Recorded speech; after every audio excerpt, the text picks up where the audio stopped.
There is a lot of talk about the great return to working in the office and that flexible working was just a pandemic thing. But have you been to the Square Mile on a Friday recently? It's absolutely deserted. But what are some of the pros and cons of flexible working? And is it really a new thing? Absolutely not, as far as I'm concerned. I trialled flexible working for a major broker back in 1996, before some of you were even born. So curiosity got the better of me on this topic. So I conducted a survey on LinkedIn and had 125 responses telling me that 32% now spend no days in the office anymore as they are home based. 33% spend 1 or 2 days per week in the office. 28% spend 3 or 4 days in the office now, and only 6% were there 5 days a week. I decided I needed a professional view on this. You are listening to a Sitting with Sue Insurance Questions Answered podcast, and I'm delighted to have sitting with me Lindsay Moore, an HR consultant who not only supports SME businesses, but also has background in HR in the insurance industry. Firstly, Lindsay, can you tell us a bit about yourself and your career? Yes, of course I can, Sue. I mean, obviously we met when I was working at Woodgate and Clark, but I obviously had a full career before that. So I started my career actually in a sales role. First of all, as a sales coordinator for a company in the filtration sector, supporting the French distributor network. And then I moved into a sales development stroke sales type manager role in the security printing sector, selling branded protection solutions to some of the big names like Manchester United Football Club and Formula One, to name but a few of my clients at the time. But when I had my first child, a sales role with all the travel involved no longer worked for me. So I joined the Mini Babybel company in an admin role, which quickly led to my first opportunity in HR. They funded my professional HR qualifications, and over a period of 18 years, I had a variety of HR roles with them, setting up HR functions in both the UK and Belgian subsidiaries. And then in 2019, I joined Woodgate and Clark, a loss adjusting company, and set up their first HR function. And that's when we met, Sue, wasn't it? So I implemented their first HR system, saved them a small fortune in agency fees by bringing recruitment in-house, reviewed and improved their benefit offering alongside the technical director. And we crafted their adjuster development pathway to respond to the industry-wide succession planning issue. I managed numerous two-pay transfers during my time with Woodgate and Clark, and they almost doubled in size by the time I'd left them. When I joined them, I think there were about 150 staff, and when I left them, they were nearly 300. So that's my whistle-stop tour of my career to date.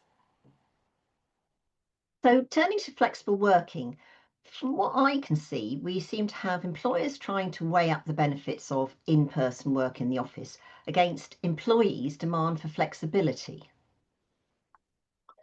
Yes, you're right. COVID saw companies who were able to implement home working for employees implement it almost overnight. And I was at Woodgate and Clark at the time, and after many years of fighting against going paperless, many of the adjusters were forced to adopt digital files versus paper files almost overnight. Physical meetings were replaced by Zoom or team meetings, and remote working became the norm, really. Now, I think, though, a number of companies are trying to get people back into the office, citing productivity and collaboration as the drivers behind this trend.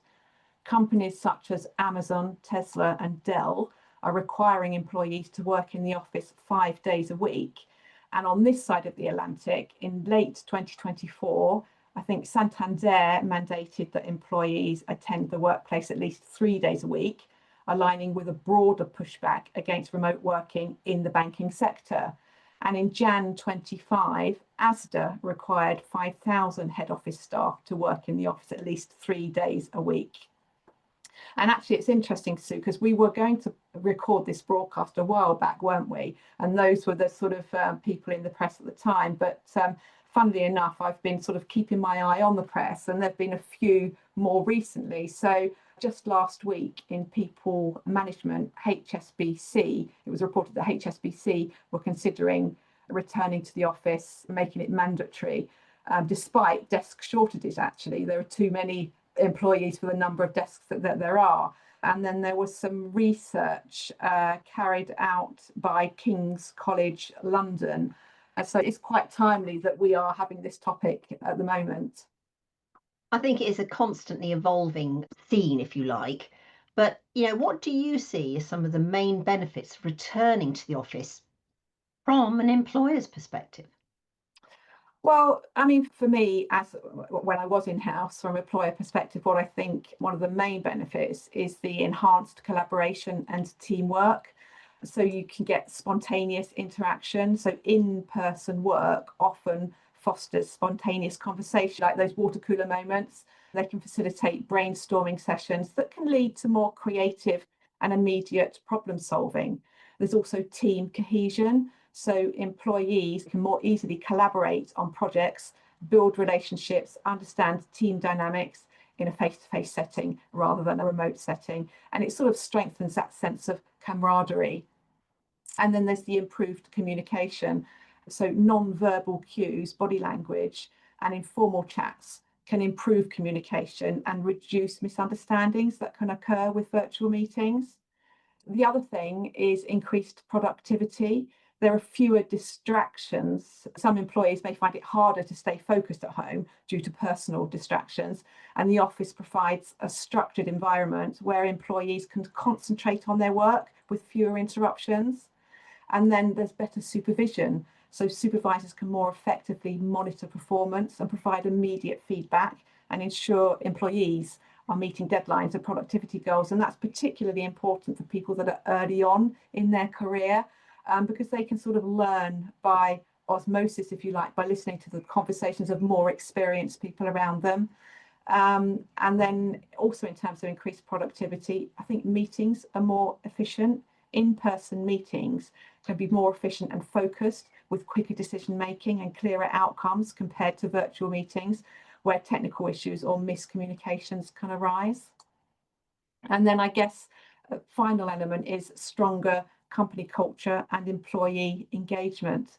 In terms of cultural alignment, being in the office strengthens employees' connections to the company's mission, vision, and values.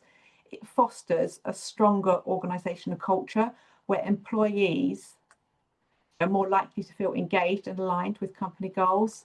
And then in terms of employee retention, employees who feel more connected to their colleagues and the company through in-person interaction may have a greater sense of loyalty, reducing turnover and boosting retention. That's an interesting set of comments, I have to say there. But are there also some that could be mutually beneficial? I have on other podcasts discussed the mentoring issue remotely, but what else is there that you could have in your opinion? Yes, you're right, Sue. The in-person setting makes it easier for junior employees to receive mentorship and guidance. I know that's one that's very close to your heart, from experienced colleagues and managers, and which is often more challenging to do remotely. For new hires, being in the office can accelerate the onboarding process as well. It allows for more hands-on training, direct access to resources, and the ability to ask questions in real time. And it can also help to quickly integrate new employees into the company culture, providing them with a clear understanding of expectations, workflows, and social dynamics. Returning to the office also results in clearer boundaries between work and home. It helps maintain a clear separation between personal and professional life. And this can be beneficial for employee well-being, as it helps employees switch off from work when they leave the office and reduces the risk of burnout caused by the blurred lines of remote work. So we've looked at some of the pros. So let's turn to some of the cons of returning to the office. Well, I think probably the biggest con is that human resistance to change. So the employee resistance, forcing employees to return to the office can create resistance and pushback, particularly if the decision is seen as unnecessary or counterproductive. Employees have grown accustomed to remote work and they may not easily adapt back to office environments, and this could lead to discontent. And then there's a cultural impact. If employees feel forced to return to the office, it could undermine efforts to create a culture of trust, autonomy, and flexibility, and potentially damage relationships with employees and decrease engagement. Employers also need to consider the legal implications of imposing a return to the office. They can only do so if the contract specifically allows it. If it doesn't, they'll need to consult with employees and seek agreement, and that agreement will be easier to obtain through incentivising or demonstrating advantages of returning to the office, such as improved career opportunities, for example, which will probably happen naturally anyway for those that are more visible by being present and collaborating with peers. Then there's the potential talent loss. So in terms of attracting talent, companies that require employees to return to the office full time may struggle to compete for talent, particularly in industries where remote work is becoming the norm. Skilled professionals might prefer employers that offer flexible or remote work options, leading to difficulty attracting top candidates. And then the other sort of side effect of that might be employee turnover. Some employees who enjoy remote work may decide to leave the company for an employer that offers more flexibility, leading to higher turnover rates and increased recruitment costs. And then the sort of final point really is increased operational costs. So in terms of office maintenance, with more employees in the office, companies may face higher costs related to office space, utilities, equipment, and maintenance. These expenses can add up significantly, especially if fewer employees are present in the office on a regular basis. And then there are the commuting costs. While the company may save on remote work infrastructure, employees now need to commute to the office, potentially increasing their transportation costs. And that can create frustration and result in demands for higher compensation. Well, I'm going to actually add another one as well, which I'm beginning to see quite a lot of, is that where employers are based in London, a lot of them have given up their office space and have gone into smaller office space as a result of the flexible working process. So they are now working to a hot desking system. And there can be a serious fight for desks on a Tuesday, Wednesday, and Thursday. And you can literally end up going into an office and there aren't any desks available. So, Lindsay, what is the actual solution? You know, from my, if you like, helicopter view, I would say it's potentially about striking a balance. But what are your slightly more professional thoughts? Well, while returning to the office can bring advantages such as better collaboration, higher productivity, and stronger company culture that supports both business growth and employee development, it also poses significant challenges for employers. These include increased operational costs, potential talent loss, and employee dissatisfaction. Balancing the need for in-office presence with employee preference for flexibility is key, and employers need to carefully weigh the impact on their workforce and overall organisational efficiency. Many are opting for hybrid models as a compromise to address both issues and employee needs. So, as you say, Sue, it's about striking a balance and finding a middle ground that works for the employer and the employee. Lindsay, you've been absolutely fabulous. But to me, the main points from today are there are pros to returning to the office, but there are also cons. And it's all about striking the right balance.